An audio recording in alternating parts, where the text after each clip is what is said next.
प्रधानमन्त्री पुष्पकमल दाहाल प्रचण्डले बङ्गलादेश सरकार नेपालमा उत्पादित जलविद्युत खरिद गर्न इच्छुक रहेको बताउनु भएको छ। इटाली भ्रमणबाट स्वदेश फर्केपछि प्रधानमन्त्री प्रचण्डले विमानस्थलको अति विशिष्ट कक्षमा आज आयोजित पत्रकार सम्मेलनमा उहाँले भ्रमणको क्रममा बङ्गलादेशका प्रधानमन्त्री शेख हसिनासँग त्रिपक्षीय भेटघाट भएको बताउनुभयो। भेटघाटमा नेपाल बङ्गलादेश बीचको मैत्रीपूर्ण सम्बन्ध, आपसी र क्षेत्रीय सहयोग, अन्तर्राष्ट्रिय मञ्चमा नेपाल बङ्गलादेश बीच सहकार्य लगायतका विषयमा सौहार्दपूर्ण छलफल भएको उहाँले जानकारी दिनुभयो। पत्रकार साथीहरू, संयुक्त राष्ट्र सङ्घ, इटाली सरकार र रोम स्थित खाद्य तथा कृषि सङ्गठन FAO, विश्व खाद्य कार्यक्रम WFP र कृषि विकासका लागि अन्तर्राष्ट्रिय कोष IFAD द्वारा यही 23 जुलाई 24 देखि 26 सम्म इटालीको रोममा आयोजित the united nation food system summit +2 stock taking मोमेन्टमा नेपालको प्रतिनिधित्व गरी भर्खरै फर्केको यस अवसरमा यहाँहरूसँग यो पत्रकार सम्मेलनमा नेपालको सम्मेलनमा नेपालको सहभागिता र सम्मेलनको अवसरमा भएका द्विपक्षीय भेटघाटका सम्बन्धमा कुरा राख्न पाउँदा खुसी लागेको छ। सन् 2021 को नोभेम्बरमा संयुक्त राष्ट्र सङ्घको मुख्यालयमा भर्चुअल रूपमा आयोजित the united nation food system summit, जसमा नेपालका तर्फबाट तत्कालीन प्रधानमन्त्रीले भाग लिनु भएको थियो एवं दिगो विकास सम्बन्धी एजेन्डा 2030 द्वारा अभिव्यक्त दिगो कृषि विकास, खाद्य सुरक्षा, पर्याप्त र स्वास्थ्यकर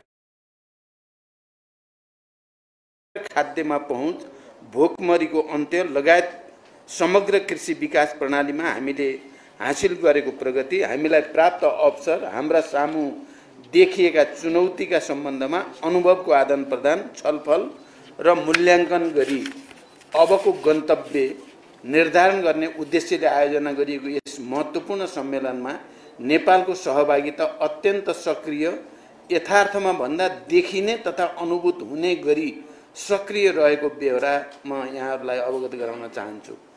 उक्त अवसरमा जुलाई 24 मा सम्पन्न सम्मेलनको उद्घाटन समारोह अफिसियल ओपनिङमा नेपाल सरकार प्रमुख तथा अति कम विकसित राष्ट्र LDC को चेयरका हैसियतमा सम्बोधन गर्नुका साथै जुलाई 25 मा आयोजित सम्मेलनको अत्यन्त महत्त्वपूर्ण सत्रको रूपमा हेरिएको food system transformation in practice, success, challenge and the way फरवर्डमा मैले नेपालको प्रतिनिधित्व गर्दै की स्पिकरको रूपमा सम्बोधन गरेको यहाँहरूलाई अवगत गराउन चाहन्छु।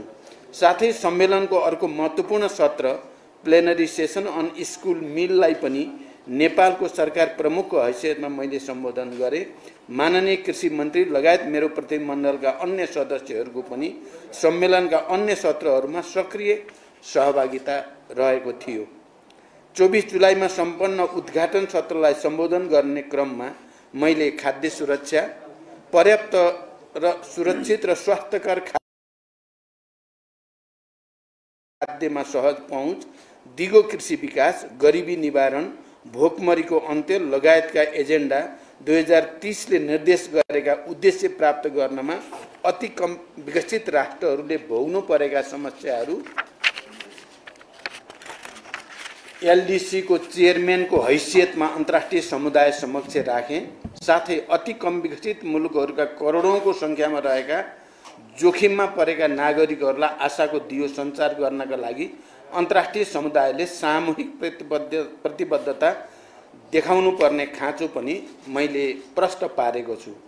विश्वव्यापी रूपमा देखा परेको जलवायु परिवर्तनलाई थेग्ने दिगो र भरपर्दो उत्पादकत्व वृद्धिका लागि विशेष गरी साना कृषकहरूको लागि प्रविधि, मल, बजार, पुँजीमा सहज पहुँचको सुनिश्चितता गर्न आवश्यक रहेको विषयलाई जोडदार रूपमा राखेको छु। उद्घाटन सत्रमा संयुक्त राष्ट्र सङ्घका महासचिव, आयोजक प्रमुख इटालीका प्रधानमन्त्री तथा अन्य मुलुकका राष्ट्र प्रमुख तथा सरकार प्रमुखहरूले समेत सम्बोधन गर्नुभएको थियो। सोही दिन बिहान आयोजित स्कुल मिलसँग सम्बन्धित प्लेनरी सेसनमा बोल्दै मैले स्कुल मिलका सम्बन्धमा नेपाल सरकारबाट भएका प्रयासहरू अन्तर्राष्ट्रिय समुदाय समक्ष राखेको थिएँ। यहाँहरूलाई अवगत नै छ, स्कुल फिडिङमा नेपालको अनुभव यथार्थमा नै सफल अनुभव रहेको छ। नेपाल सरकार र WFP को सहकार्यमा सञ्चालित यस कार्यक्रमबाट 33 लाख भन्दा बढी बालबालिका लाभान्वित भएका छन्। यो कार्यक्रमबाट विद्यार्थीहरूको भर्ना सङ्ख्या, हाजिरी र उनीहरूको सिकाइको स्तरमा उल्लेख्य परिवर्तन भएको छ। गत 5 वर्षमा हामीले दिवा खाजा कार्यक्रमको बजेटमा 4 गुणाले वृद्धि गरेका छौँ। यसै वर्ष पनि यो तथ्यलाई आत्मसात गर्दै शिक्षा क्षेत्रको सम्पूर्ण बजेटको 6% यस कार्यक्रमका लागि छुट्याइएको छ। यो क्षेत्रमा नेपालले लिएको अग्रसरताप्रति अन्तर्राष्ट्रिय जगतले प्रशंसा गरेको छ। साथै WFP ले यस क्षेत्रमा थप सहयोग गर्ने तत्परता पनि व्यक्त गरेको छ। यो सम्मेलनको अत्यन्त महत्त्वपूर्ण सत्रको रूपमा लिएको food system transformation in practice, successes, challenges and the way forward जुन दोस्रो दिनको बिहान आयोजना भएको थियो, सो प्लेनरी सेसनलाई मैले कीनोट स्पिकरको रूपमा सम्बोधन गरेँ। सो क्रममा मैले यो सम्मेलनले सन् 2021 मा आयोजित फुड सिस्टम समिट पश्चात समग्र खाद्य प्रणाली तथा कृषि क्षेत्रको विकासमा भएका कार्यहरूको समीक्षा गर्दै अबको बाटो तय गर्न हामीलाई मार्गदर्शन गर्ने कुरा हामीले व्यक्त गर्यौं।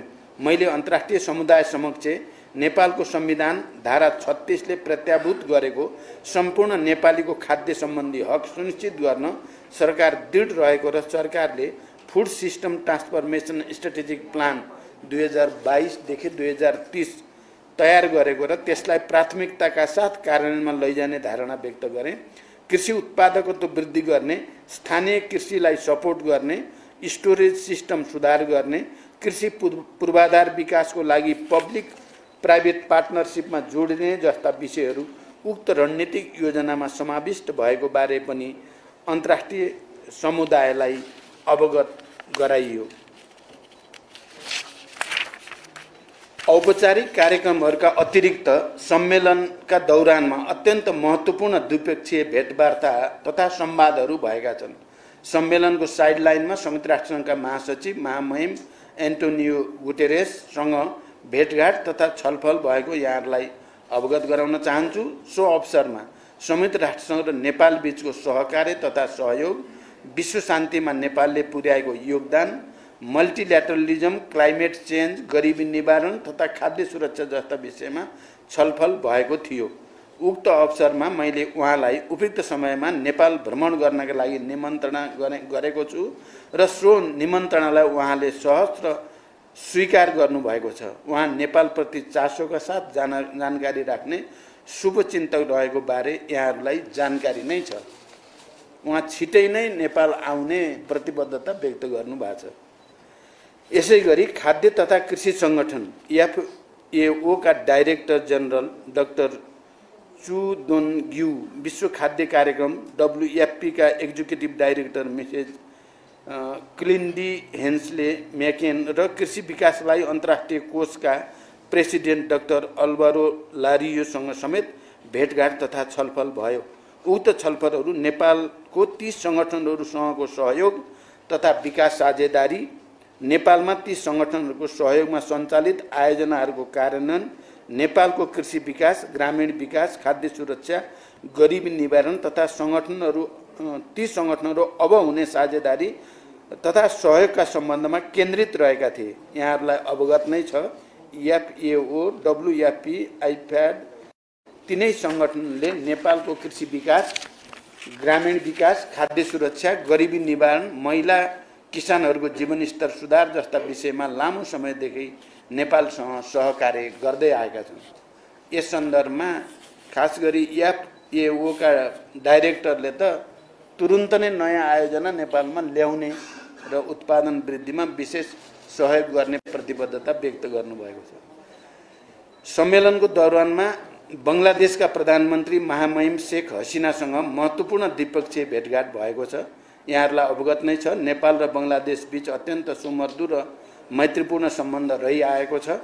सो भेटघाटमा नेपाल र बङ्गलादेश बीचको मैत्रीपूर्ण सम्बन्ध, आपसी सहयोग, क्षेत्रीय सहयोग, अन्तर्राष्ट्रिय मञ्चहरूमा नेपाल र बङ्गलादेश बीचको सहकार्य जस्ता विषयहरूमा हार्दिक र सौहार्दपूर्ण छलफल भएको थियो। यहाँहरूलाई अवज्ञात नै छ, बङ्गलादेश सरकार नेपालमा उत्पादित जलविद्युत खरिद गर्न इच्छुक रहेको छ। आर्थिक अन्तर्निर्भरताको यो अत्यन्त महत्त्वपूर्ण आयाम अब कार्यान्वयनको चरणमा रहेको छ। हालै मैले गरेको छिमेकी मित्र राष्ट्र भारतको औपचारिक भ्रमणका क्रममा नेपालले भारतीय भूमि भएर नेपालको जलविद्युत बङ्गलादेशमा निर्यात गर्ने सहमति भएको छ। त्यसलाई यथाशीघ्र औपचारिकता दिई जलविद्युत निर्यातको ढोका खोल्ने हाम्रो प्रयासले सार्थकता पाउँदैछ। बङ्गलादेशका प्रधानमन्त्रीसँग यो विषयमा अत्यन्त महत्त्वपूर्ण कुराकानी भएको छ र उहाँहरूको यो स्वतन्त्रताको 50औं वर्षको उपलक्ष्यमा मलाई निम्ता पनि दिनुभएको छ र मैले सकेसम्म बङ्गलादेश आउने भनेर भनेको पनि छु। भ्रमणकै क्रममा मैले एनआरएनए इटालीद्वारा आयोजित कार्यक्रममा भाग लिई त्यहाँ रहेका नेपाली समुदायसँग विभिन्न विषयमा छलफल गरेको समेत अवगत गराउन चाहन्छु।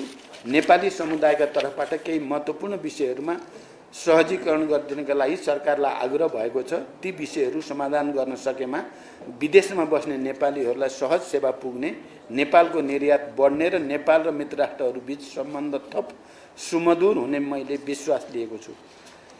सो सम्मेलनमा म अत्यन्त व्यस्त रहेँ। सम्मेलनको पहिलो दिन त बिहान 9 बजेदेखि बेलुका 9 बजेसम्म करिब 12 घण्टा एफएओको परिसरभित्र सम्मेलनमा सहभागिता र बैठकहरूमा व्यस्त रहेँ। केही बचेको समय समेत इटालीको आर्थिक, सामाजिक र सांस्कृतिक क्षेत्रमा गरेको विकासको अवलोकन गरेको छु। प्लेनमा चढ्नुभन्दा केही समय अगाडि मात्रै रोमको ओलम्पिको फुटबल स्टेडियमको अवलोकन पनि गरेँ। त्यो अवलोकन गर्न लायक रहेछ। फुटबल क्षेत्रमा उनीहरूले गरेको प्रगतिबाट हामीले पनि सिक्न सकिने धेरै कुरा भएको महसुस गरियो। यसरी सम्मेलनमा देखिएको नेपालको सक्रिय सहभागिता र सम्मेलनको दौरानमा भएका महत्त्वपूर्ण भेटघाटहरूबाट यो भ्रमण एउटा सफल भ्रमणको रूपमा रहेको पाएको छु। समग्रमा यो भ्रमणबाट अन्तर्राष्ट्रिय मञ्चमा अझ विशेष गरी संयुक्त राष्ट्रसङ्घीय मञ्चहरूमा नेपालको छवि एक स्वतन्त्र, सार्वभौम, संयुक्त राष्ट्र समग्र मल्टिल्याटरलिजमप्रति प्रतिबद्ध मुलुकको रूपमा अझ बढी मुखरित हुन पुगेको मैले विश्वास लिएको छु। मैले सुरुमा पत्रकारहरूको अगाडि राख्ने करिब त्यहाँ भएका कामहरूको प्रेस नोट यही नै हो। मलाई लाग्छ अब यसमा सबै कुरा आएको हुनाले तपाईँहरूको प्रश्नको उत्तर भइसक्यो होला जस्तो लागेको छ। तैपनि केही छ भने राख्न सक्नुहुन्छ।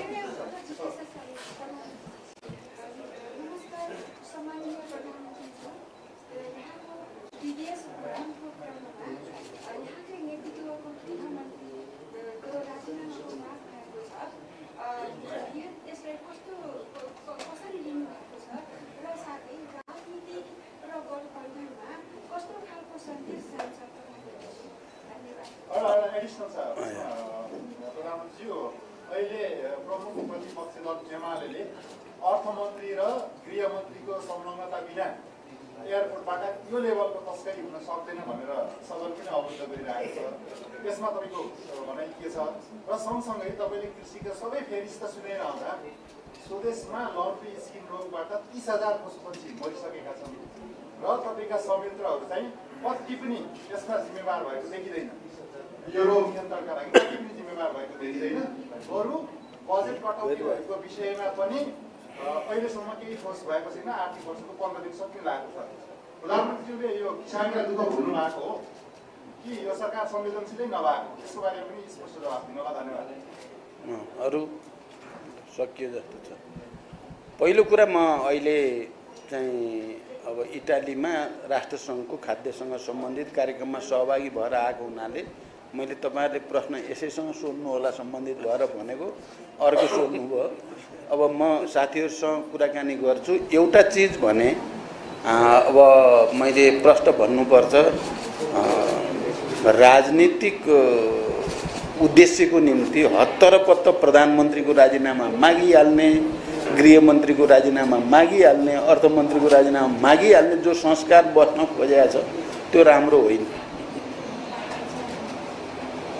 प्रधानमन्त्री, गृहमन्त्री, अर्थमन्त्रीलाई स्पष्टीकरण राम्रोसँग दिने मौका पनि नदिनकन राजीनामा दिने भए देऊ, नत्र भने सदन चल्न दिँदैनौँ भनेर पहिल्यै घोषणा गर्ने कल्चर, यो राजनीतिक कल्चरले हामीलाई राम्रो ठाउँतिर लाँदैन। म यति भन्न चाहन्छु। अरू घटनाक्रम के भएको छ भन्ने कुरा मैले उपप्रधानमन्त्रीज्यूहरू मन्त्रीहरूसँग कुरा गरिसकेपछि मात्रै अनि भन्न सक्छु मैले। पहिलो कुरा। अब दोस्रो कुरा, लम्की स्किनको बारेमा हामी पहिले पनि क्याबिनेटमा पनि र मन्त्रालयमा पनि हामी लगातार छलफल गरेर धेरै हदसम्म तपाईले भने जस्तो स्थिति होइन। यो रोग फैलियो, हामीले चाहिँ सामान्य अनुमान गरे भन्दा बढी फैलियो, त्यो साँचो कुरा हो। तर सरकारको तर्फबाट त्यसको निदानको लागि पनि त्यत्तिकै प्रयास भएको छ र हजारौं गाईबस्तुहरू चाहिँ भ्याक्सिनबाट उपचार प्रक्रियाबाट सन्चो पनि भएका छन्। अर्को पक्ष त्यो पनि हो।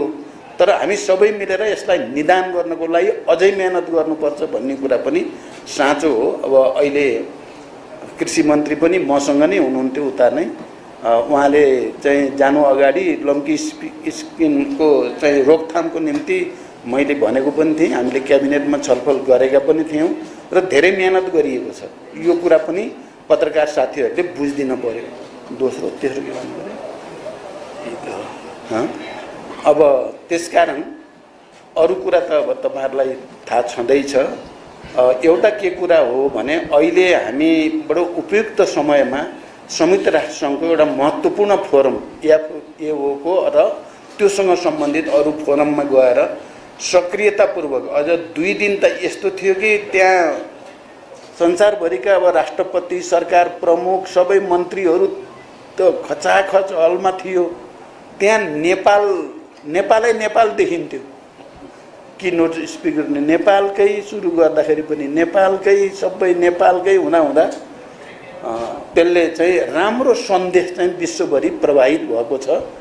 र चाहिँ फेरि राष्ट्रसङ्घका महासचिवसँग अनि एओकै डाइरेक्टरसँग जस्तो खुला दिलले कुरा भयो, उहाँहरू नेपाललाई सहयोग गर्ने, अझ बढाउने सहयोग भन्ने कुरामा प्रतिबद्ध हुनुभएको छ। त्यो चाहिँ वास्तवमा हाम्रो सक्रियता, हाम्रो एक खालको इन्टरभेन्सन भन्छ नि, हामीले आफ्नो ठाउँबाट जो हस्तक्षेप गऱ्यौँ त्यो अझ त्यो बालबालिकाको खाद्य चाहिँ स्कुल मिल सम्बन्धी विषयमा त खुलेर प्रशंसा गरेँ।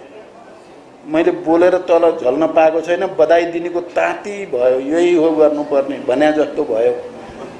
र पछिका मिटिङहरू पनि शेख हसिनासँगको मिटिङ पनि अनि डाइरेक्टरसँगको मिटिङ पनि त्यसरी नै नेपालको राष्ट्रिय हितमा महत्त्वपूर्ण चाहिँ बैठक भएको मैले महसुस गरेको छु।